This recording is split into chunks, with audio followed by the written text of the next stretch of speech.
Okay, now that we know how to find the linear equation, how do I graph that line in slope-intercept, or y equals mx plus b format? Fortunately, this format makes it easier to graph. The slope is indicated by that constant m, and the y-intercept, that's where the graph crosses the y-axis, is indicated by that constant b.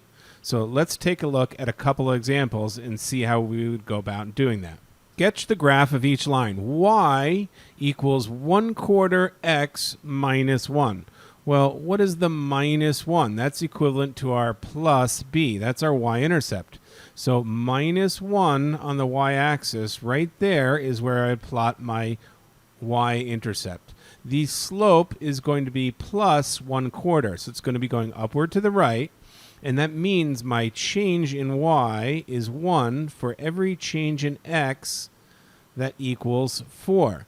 So change in y is 1. Go up 1 for every 4 I go right in x.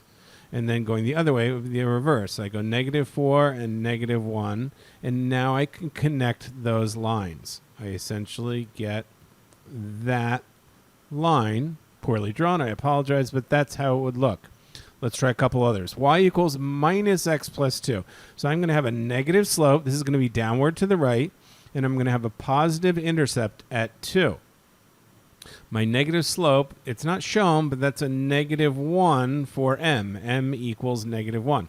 That means for every x I go over, I go down 1 in y, and so on and so forth. So these are 1-by-1 grids, so I'm moving just to every corner of the grids, and when I connect those lines, that is my graph of the line. Let's try a couple others. Y equals x plus 1. That's going to have a y-intercept at plus 1, and it's going to be a slope of plus 1. Again, the 1 coefficient is not shown, so this is going to go up 1 for every 1 it goes over. It's going to look like that approximately. Y equals 4/3 x minus 4. Okay, this is going to have an intercept at -4.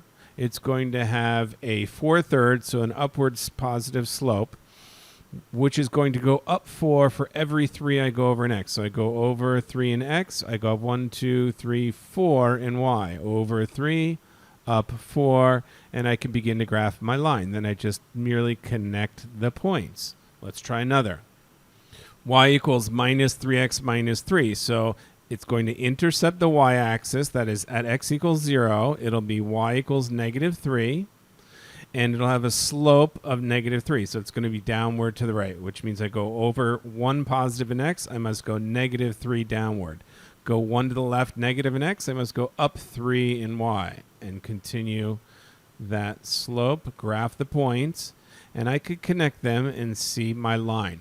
Y equals 4. How do we think about y equals 4? There's no x there. There's no slope. Well, that simply is at every point on my graph, the y value must equal 4. That's just a horizontal line. M equals 0. You could have thought about it as y equals 0x plus 4 and just simplified it to y equals 4. It's a horizontal line with slope 0. But what about the case I have of x equals 1? That has no slope. I can't put in 0 or anything for the m, but I do have an equation because at x equals 1, we know every point on that line has an x value of 1. And then I can connect my vertical line at that point. So there is an equation even though there is an undefined slope. Important thing to take away from this is when you have y equals a constant, some numerical value, call it a constant k, you have a horizontal line at that k value. Anytime you have an x equals a constant, you have a vertical line at that x value for that constant. Students often mix those two up, so be careful of that.